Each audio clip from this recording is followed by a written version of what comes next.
그 소년이 헌금한 액수는 1페니였습니다.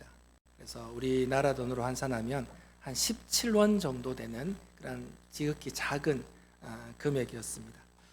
5살 난 된 어린아이가 드린 그 헌금의 액수도 작고, 또 그래서 그냥 지나쳐 버릴 수 있는 그러한 일이었는데, 그 소년의 뜻을 소중하게 여겼던 목사님께서 그 헌금한 금액과 목사님의 돈을 조금 보태어서 조그만 신약 성경을 사서 인도에 보내게 되었습니다. 왜냐하면 그 어린이가 그 지정헌금을 하면서 신약 성경을 사서 인도에 보내달라고 했기 때문입니다.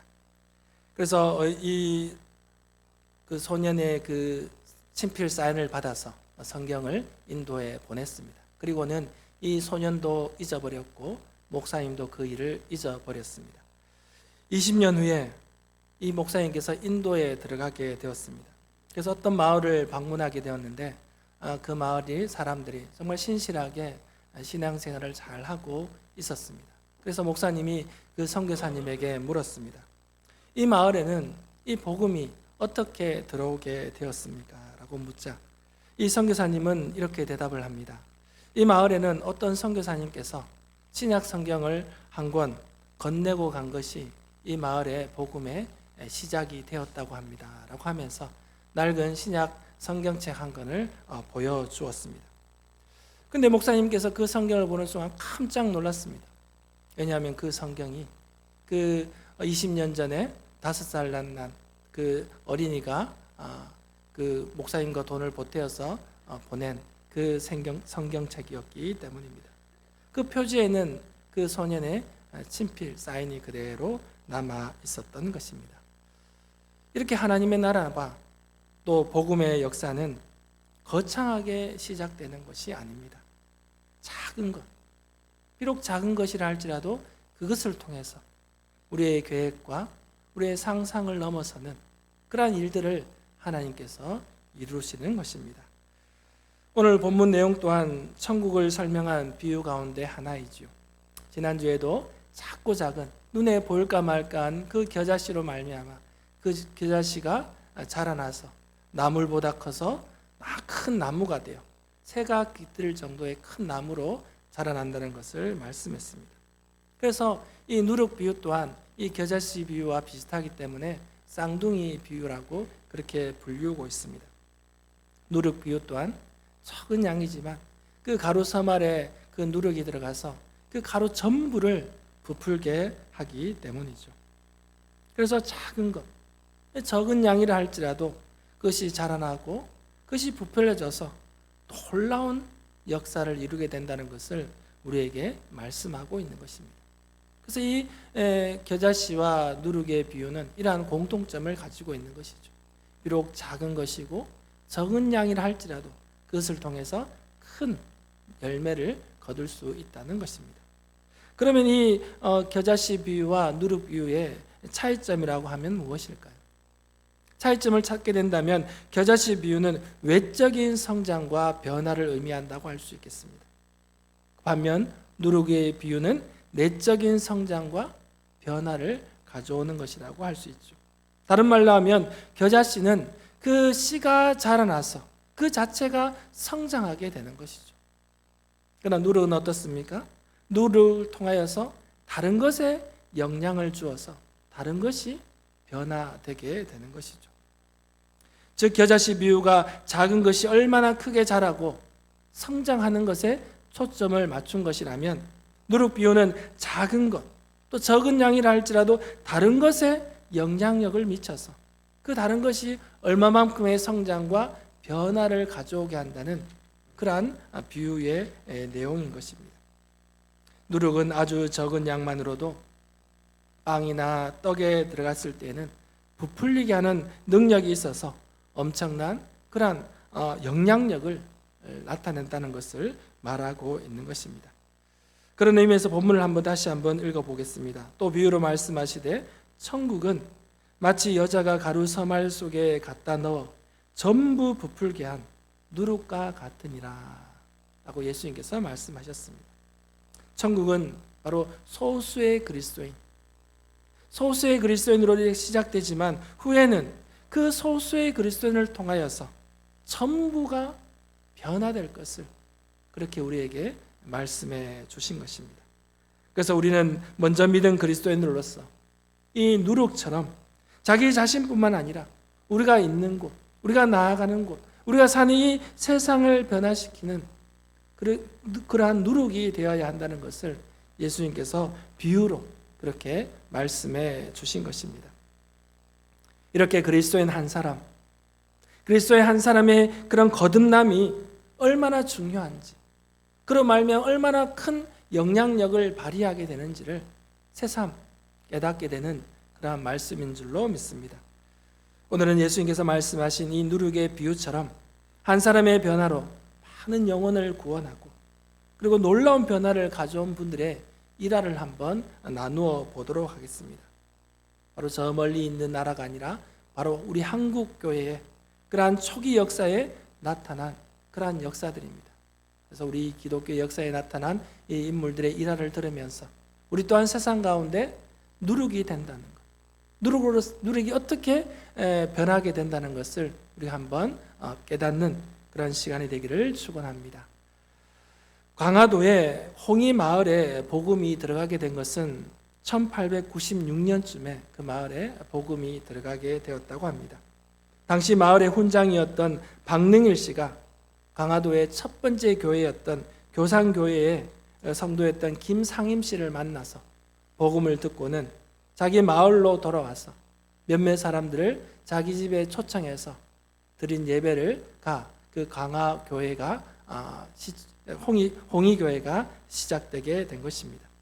그래서 마을의 훈장이었기 때문에 이 박능일 씨가 그 마을의 유지들을 많이 초청해서 또 많은 사람들을 초청해서 예배를 드렸는데 1년 지난 후에는 80여 명이 이렇게 같이 예배를 드리게 되었다고 합니다.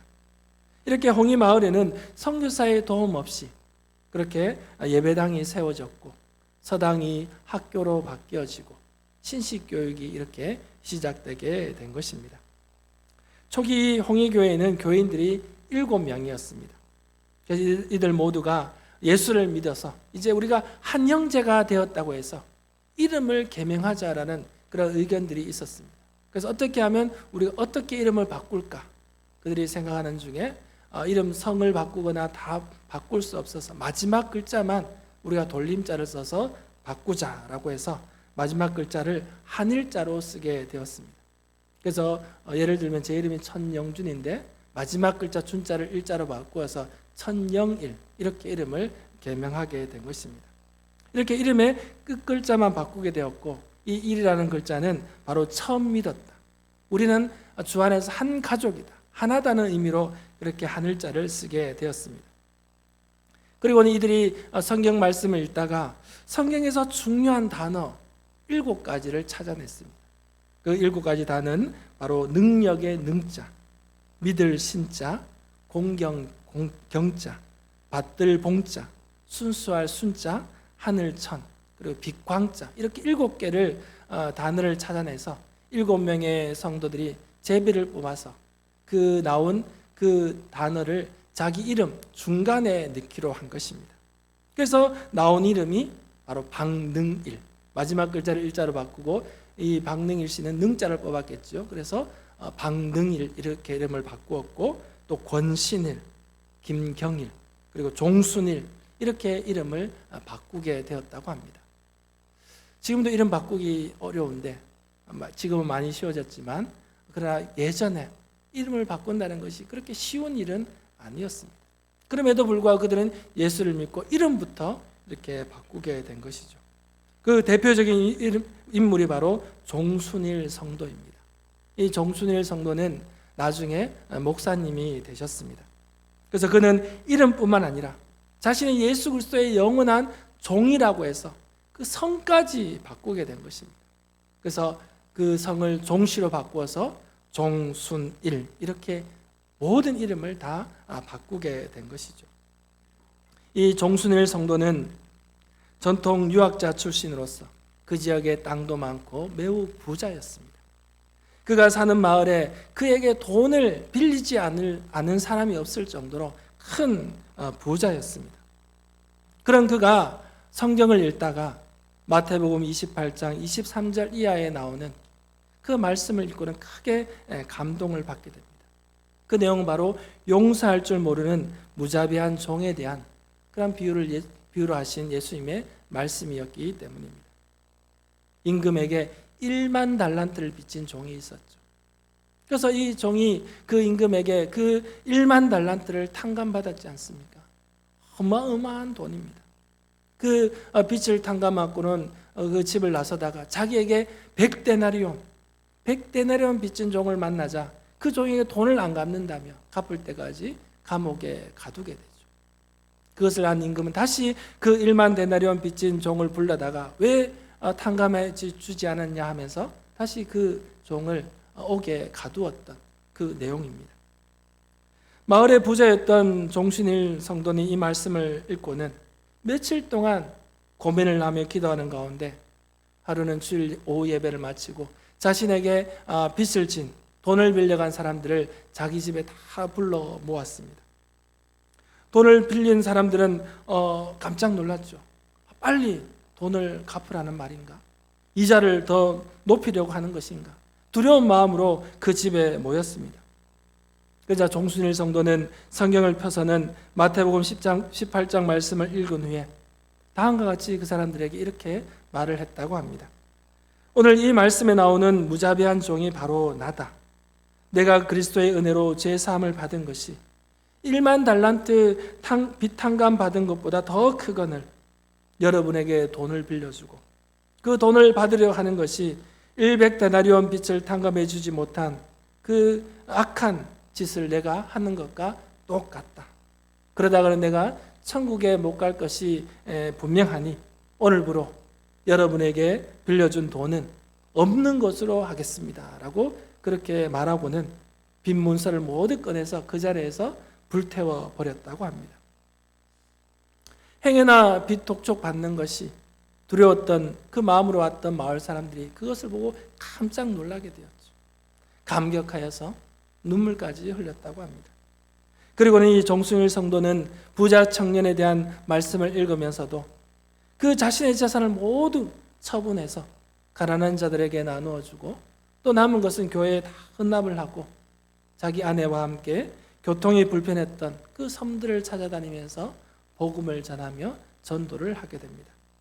그리고 1917년 이 성도님은 감리교회에서 목사 안수를 받고는 강화 주문도 진천교회, 지금은 서도중앙교회라는 이름으로 바뀌었는데 그 교회에 부임해서 목회를 열심히 하셨는데 그 목사님의 가르침에 따라서 이 교인들 또한 서로의 빚을 탕감해주는 그런 일들이 있었다고 합니다. 그래서 주문도 사람의 주민 75%가 바로 교인이 되는 그런 놀라운 열매를 거두었다고 합니다.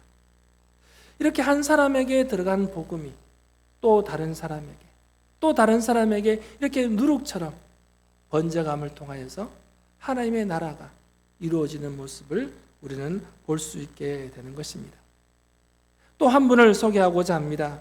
이분은 우리가 잘 아는 분인데요. 문중경 전도사님이시죠. 1891년 2월 2일에 전라남도 신안군 임태면 수곡리에서 태어났습니다. 어린 시절부터 총기가 뛰어났지만 여성이란 이유로 글을 배우지 못했습니다. 문중경은 17살 되던 해에 정근택 씨에게 시집을 가게 되었지만 그 문중경의 남편은 소실을 얻어서 그 소실과 함께 사는 바람에 그 문중경은 생과부로 삶을 살아야만 했습니다.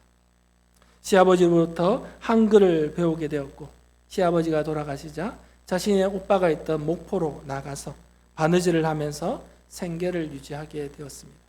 그러던 중에 복음을 듣고는 북교동 교회에 출석을 하게 되었고 그 당시 북교동 교회 담임이었던 당시 유명하시던 부흥사였는데 이성복 목사님이 담임하던 교회였습니다. 그 이성복 목사님의 메시지를 듣고는 큰 감격을 받게 되었습니다. 시집살이 하느라 무거운 짐진 자들아 다 내게로 오라. 내가 너희를 쉬게 하리라. 소작살이 하느라 무거운 짐진 자들아 다 내게로 오라. 내가 너희를 쉬게 하노라. 양반 쌍놈 차별에 무거운 짐진 자들아 다 내게로 오라. 내가 너희를 쉬게 하리라. 이렇게 설교하는 말씀을 듣고는 예수가 누구인데 나의 모든 짐을 다 져주신다는 말이냐 하면서 주님을 영접하고는 그 길로 친정에 가서 복음을 전했는데 오히려 친정에서 쫓겨나게 되었죠. 쫓겨나면서도 문준경 전도사님 별로 슬프지 않았다고 합니다. 이제 내가 세상 아버지의 육신의 딸이 아니라 이제 하나님의 딸이 되었음을 그는 더 기뻐했기 때문이었습니다. 예수를 더 알고자 해서 1931년에 경서성서학원, 지금으로 말하면 서울신학대학의 모체가 되죠. 그곳에 가서 입학을 해서 졸업할 때까지 6년간 도서지방을 순회하면서 복음을 전하면서 여러 교회들을 전도사님께서 개척을 하셨습니다. 그러다가 고향에 돌아가서 내가 이제 복음을 전해야 되겠다라고 그렇게 마음을 결심을 하고는 시댁이 있는 증도로 이렇게 들어오게 되었습니다. 이렇게 문준경이 전도사가 되어 돌아온다는 소문이 온 마을에 퍼지게 되었죠. 그래서 어떤 모습으로 돌아올까 사람들이 이제 궁금해하면서 그 오는 모습을 바라보았습니다. 눈물로 잔뜩 주눅든 모습으로 돌아오지 않을까 했는데 그 기대와는 달리 기쁨에 찬 얼굴로 마을 사람들을 일일이 더 받아주면서 반기면서 그렇게 들어오게 되었다고 합니다. 정도에 들어와 터를 잡고 살면서 정말 그리스도인으로서의 변화된 모습을 보여주게 된 것입니다. 여러 섬들을 찾아다니면서 섬마을 사람들 생활 속에 들어가서 같이 그 희노애락을 같이 하면서 함께 울어주고 위로하는 그런 삶을 살았고, 전염병으로 죽은 사람을 누가 염을 해줍니까? 그러나 문준경 전사님 가서 그 염을 해주게 되고, 아프고 고통스러운 이가 발생하면 즉시 찾아가서 함께 위로해주고 치료해주는 그런 일들을 도맡아 하였던 것입니다. 육지를 오가면서 섬 주민들의 그런 심부름도 들어주고 짐꾼이 되어주고 필요한 것이라면 자기 것을 다 벗어서라도 그들에게 주는 그런 삶을 살았습니다. 그리고 동네 아이들이 이 문준경 전사님을 많이 따라다녔다고 합니다. 그 아이들 중에는 지금 고인이 되셨지만 CCC 대표였던 김준권 목사님도 계셨고, 또 한국의 그런 원로 목사님들이 계십니다. 이만신 목사님, 정태기 목사님 등 그분들이 그 문준경 전사님이 전하는 복음을 듣고 그렇게 자라서 목회자가 되었고, 그분들뿐만 아니라 그 조그만 섬에서 무려 68명의 목회자가 배출되었다고 합니다.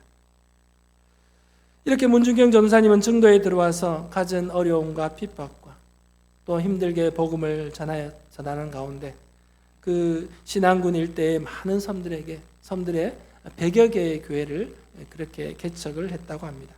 그리고는 1950년 공산군에 의해서 총에 맞아서 순교를 당하셨습니다. 그러나 문준경 전도사님의 순교의 피는 절대 헛되지 않았습니다. 지금의 신안군은 다른 지역에 비해서 월등하게 복음화율이 높기 때문입니다. 이렇게 적은 노력이 가로 섬을 전체를 부풀리듯이 한 사람의 헌신과 그러한 희생이 많은 영혼을 구원하고 또 그 구원한 영혼을 통해서 하나님의 나라가 확장되어가는 모습을 우리는 볼 수 있는 것입니다. 살아있는 바로 하나님의 역사인 것입니다. 사랑하는 성도 여러분, 이와 같이 한 사람의 변화, 한 사람의 거듭남이 이렇게 중요한 것입니다. 비록 소수이고 적은 사람이라 할지라도 그것을 통하여서 변화되어지고 그것을 통하여서 누룩처럼 전부 부풀리게 하듯이 하나님의 나라는 확장되어 간다는 것입니다. 그리고 우리는 누룩을 통하여서 또 한 가지 깨달을 수 있는 것은 누룩 그 자체로는 아무런 힘을 발휘할 수 없다는 것입니다. 누룩 그 자체가 있어서는 아무런 변화가 없지만 그 누룩이 다른 곳에 접촉하게 되면, 다른 곳에 들어가게 되면 그 누룩의 능력을 발휘하게 되는 것이죠. 우리가 아무리 많이 모여서 할렐루야 아멘을 외치고 성령 충만을 함을 외친다 할지라도 우리가 세상 가운데 나가지 않고 우리 안에만 있다면 누룩으로서의 역할을 우리가 할 수가 없는 것입니다. 세상에 나아가서 세상 속에 스며들 때, 세상과 부딪힐 때에 놀라운 변화가 일어나게 되는 줄로 믿습니다. 그러나 이것이 말처럼 쉬운 일이 아니죠. 우리가 세상 가운데 나가 내가 교회를 다니며 그리스도인이라고 말을 하는 그 순간부터 우리는 우리의 손해를 각오해야 하는 것입니다. 억울함을 당할 수도 있고 고통과 상처를 받을 수가 있는 것입니다. 그렇다고 해서 우리가 생각만 하고 걱정만 한다면 거기에 아무런 변화가 일어나지 않을 것입니다. 누룩이 가루 속에 들어가야지만이 그 가운데 누룩으로서의 전부 부풀리게 하는 그런 역할을 하듯이 우리 그리스도인들이 함께 모여 성령 충만을 받고 성령의 힘을 얻었다면 이제 세상 가운데 나가 그 누룩과 같은 능력을 우리가 드러내야 될 줄로 믿습니다.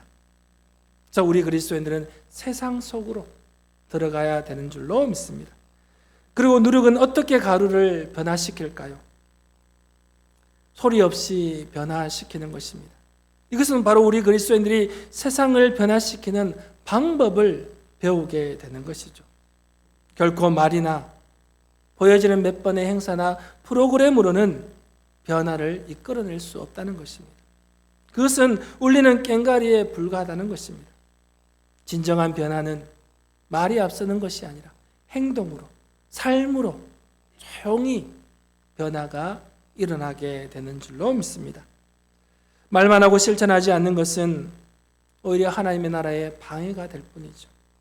우리 한 사람 한 사람이 세상 속에 들어가서 바로 누룩의 역할을 함을 통하여서 눈에 크게 드러나진 않지만 우리를 통하여 변화되어지고 확장되어가는 그런 역사가 나타나게 될 줄로 믿습니다. 사랑하는 성도 여러분, 하나님의 나라는 이렇게 누룩처럼 번져가는 것입니다. 부풀려가는 것입니다. 바로 한 사람의 변화가 바로 이 하나님 나라의 시작이 되는 것입니다. 주님은 저와 여러분을 이 누룩과 같은 역할을 할 것을 믿고 세상 가운데 나가게 하십니다. 그래서 내가 속한 자리, 오직 예수 그리스도의 말씀을 따를 때, 순종할 때에 나로 인하여서 하나님의 나라가 확장될 줄로 믿습니다. 주님의 말씀에 순종함으로 이 시대의 누룩으로서 겸손히 쓰임받는 우리 교회와 우리 성도들이 되기를 주님의 이름으로 축원합니다. 사랑과 은혜가 풍성하신 아버지 하나님 감사합니다.